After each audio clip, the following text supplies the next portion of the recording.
എന്താണ് ammonia? Ammonia എന്തിനാണ് hair ഡൈയിൽ ഉപയോഗിക്കുന്നത് എന്താണെന്ന് നമുക്ക് പരിശോധിക്കാം.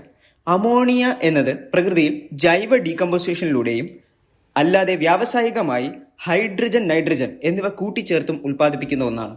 അമോണിയയ്ക്ക് ഒട്ടനവധി ഉപയോഗങ്ങളാണ് ഉള്ളത്.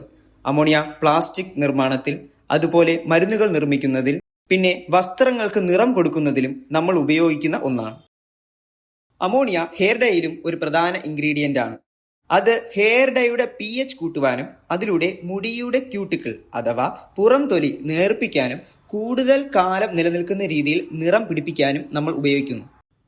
അമോണിയ കലർന്ന ഹെയർ ഡൈ കൂടുതൽ നാൾ ഉപയോഗിച്ചാൽ മുടിക്ക് ഡ്രൈനസ്, സ്പ്ലിറ്റൻസ്, ഡാമേജ് തുടങ്ങിയവ ഉണ്ടാകാനുള്ള സാധ്യത കൂടുതലാണ്.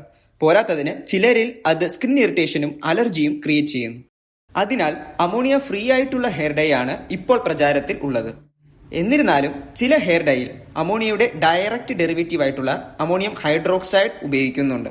അവ ഉപയോഗിച്ചാലും അമോണിയയ്ക്കുള്ളതുപോലുള്ള സൈഡ് എഫക്ട്സ് തന്നെയാണ് അതിനുമുള്ളത്. അമോണിയ ഫ്രീ ആയുള്ള ഹെയർ ഡൈയിലെ പ്രധാന ഇൻഗ്രീഡിയന്റ് എന്ന് പറയുന്നത് MEA ആണ്, അഥവാ മോണോ എത്തനോൾ അമീൻ.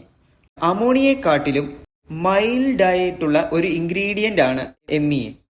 MEA ഉപയോഗിക്കുന്നതിലൂടെ ഹെയർ ഡാമേജോ മറ്റ് അവ സംബന്ധമായിട്ടുള്ള പ്രശ്നങ്ങളോ അമോണിയയെ താരതമ്യേന കുറവായിരിക്കും. ഇവ അമോണിയ തരുന്നത് പോലുള്ള റിസൾട്ട് തരുവാനും സഹായിക്കുന്നു. ഇനി നിങ്ങൾ വാങ്ങുന്ന ഹെയർ ഡൈയിലും എന്തെല്ലാം ഇൻഗ്രീഡിയൻസ് ഉണ്ടെന്ന് കൃത്യമായി ചെക്ക് ചെയ്ത് അതിൽ എന്തെല്ലാം ഉപയോഗിച്ചാൽ നിങ്ങൾക്ക് അലർജി ഉണ്ടാകാൻ സാധ്യതയുണ്ട് എന്ന് പരിശോധിച്ച് ഉറപ്പുവരുത്തുമെന്ന് വിശ്വസിക്കുന്നു.